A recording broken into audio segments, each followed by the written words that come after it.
เรื่องรายสนายบงหนังชีวาโดยเรื่องดราม่าได้เกตะไตពួកយើងស្គាល់គ្នាតាំងពីក្មេងៗតែងដើរលេងជាមួយគ្នាវេលាចេះតែទៅមុំបងក៏ឈុំលៀងទុំរឿងក្នុងបេះដូងមានភៀមក្លាហានសារភាពប្រាំអូនថាបងលួចស្រឡាញ់ស្ងួនជាយូររឿងមួយដែលបងរំភើបជាងគេក្នុងជីវិតគឺវមិនមានចិនលើបងដែរចាំទេបងធ្លាប់សន្យាយកអូនជាគូស្នេហ៍ពេលនេះបងធ្វើវាបានហើយអូនដឹងទេអូនជាព្រះនាងសូមផ្ញើចម្រៀងមួយនេះជូនជីវា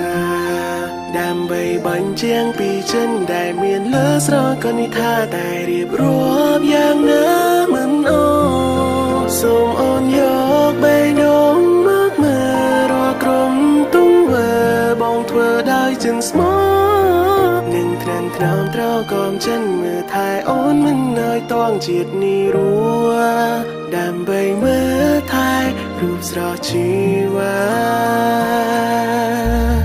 ចាប់ពីថ្ងៃនេះណាបងនឹងជីវា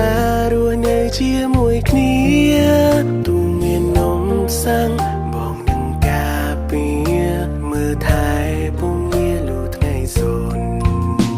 រឿងមួយដែលបងរំភើបជាងគេក្នុងជីវិតគឺបងមិនមានចិនលើបងដែរ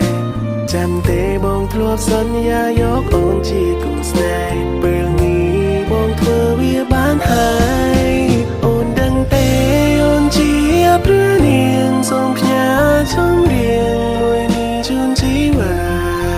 ដើម្បីបញ្ជាំងពីចិនដែលមានលើស្រកនិថាតែរៀបរាប់យ៉ាងណាមិនអូសូមអូនយកបេះដូងមកមើលរាល់ក្រុមទង្វើបងធ្វើដោយចិត្តស្មោះនឹងក្រាំថ្នមត្រកមចិនមើលថែអូនមិនឲ្យតងជាតិនេះរួដើម្បីមើលថែរូបស្រស់ជីវា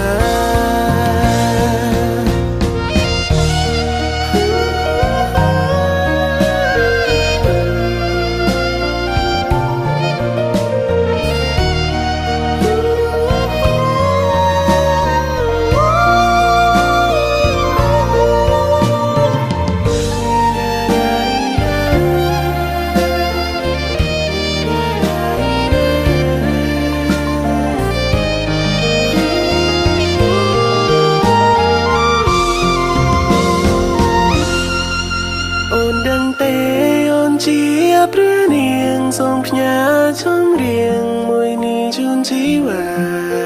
ដើម្បីបញ្ជាំងពីចិនដែលមានលើស្រកនិថាតែរៀបរាប់យ៉ាងណា